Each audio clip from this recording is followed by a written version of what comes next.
Here we have all the different flowers we're gonna plant for Jesse's flower garden. I've got the flower garden all tilled and broad forked. So I loosened up all the soil so the sod that was there is gonna act as kind of a mulch, but it is mixed in with the soil, so it's gonna be drawing nitrogen as the bacteria break it down. So I need to add a little extra nitrogen. And I looked all over town for feather meal and blood meal in bulk, and I could not find it anywhere, but I found this bag of organic turf mix at Good to Grow there in CBS. And to have a nitrogen number that high at 8%, there would have to be feather meal in here or blood meal. And by the looks of it, it doesn't look like blood meal, so this is pretty much what I've been looking for. Okay, Jessie has arranged the flower garden how she wants it planted. So I'm gonna take this quick video so I know where to replant everything after I put down the organic amendments.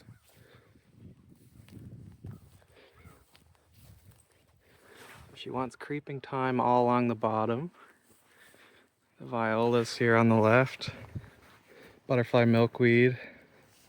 Sunflowers up top on the left.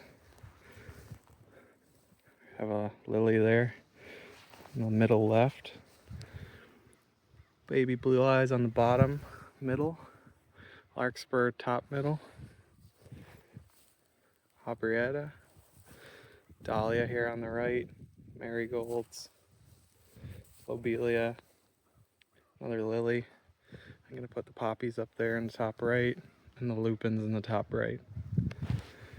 Now on this top field up here, above the two strawberry beds, I've put lime on 3/4 of it, and the top quarter I left to put gypsum because potatoes and certain other crops don't like a higher pH that limestone will cause the soil to rise to. But you still need to supply calcium, so that's where gypsum is an excellent product. But I had to call around to 10 different places here on the east coast of Newfoundland, and no one seemed to have it except for Good to Grow in CBS. They had 10 or a couple bags there that they've had in stock for 11 years, I think he said. And no one's ever bought it.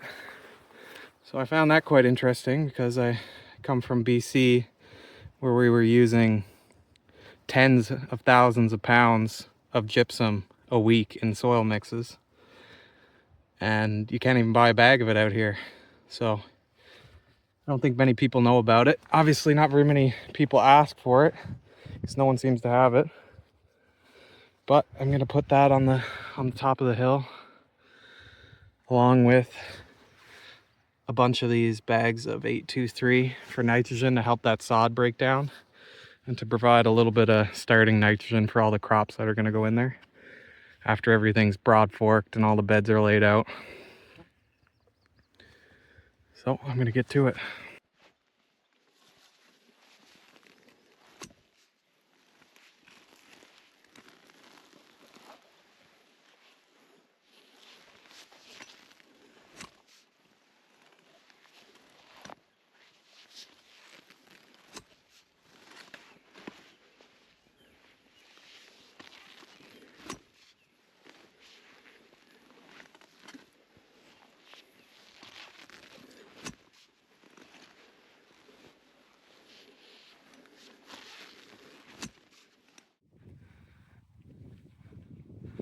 I've got the first bed of onions done. Planted 100 of them in this bed here.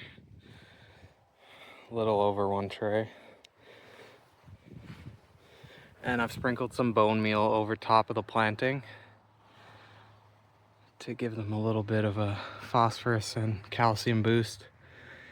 And then I'm going to put a small layer of peat moss over top to help retain a little bit of moisture because the soil has quite a bit of clay in it, and when it's brought to the surface it dries out pretty quickly and it's kind of hard to keep it wet.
Got a swallowtail butterfly landed right on top of where I planted some dahlias. They're probably a few weeks from coming up. I have a feeling that they know.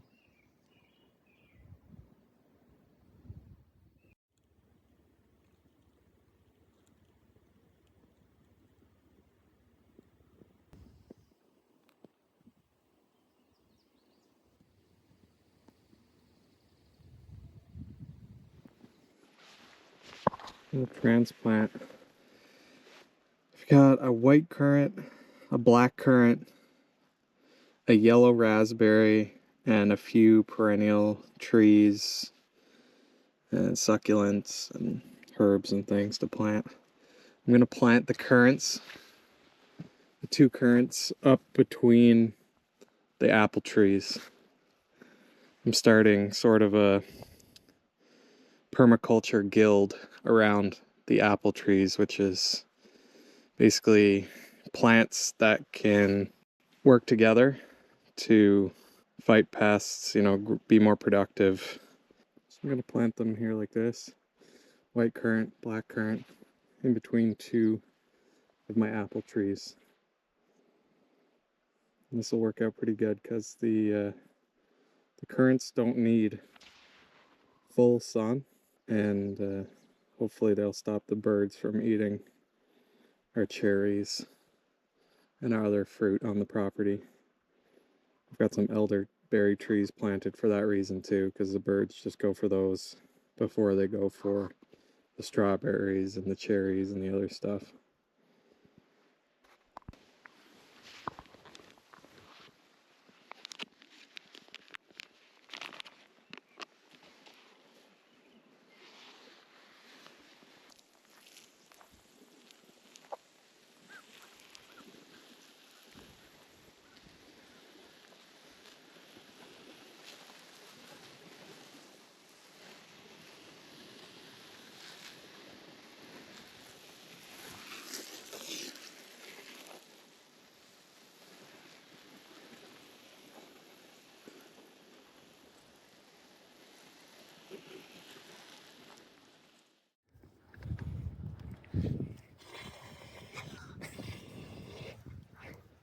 It did just go right into that hole. It's okay.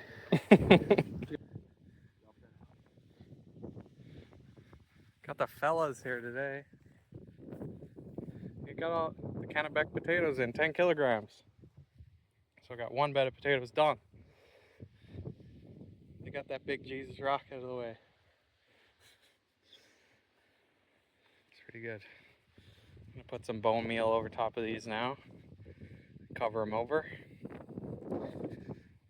They'll be pretty good.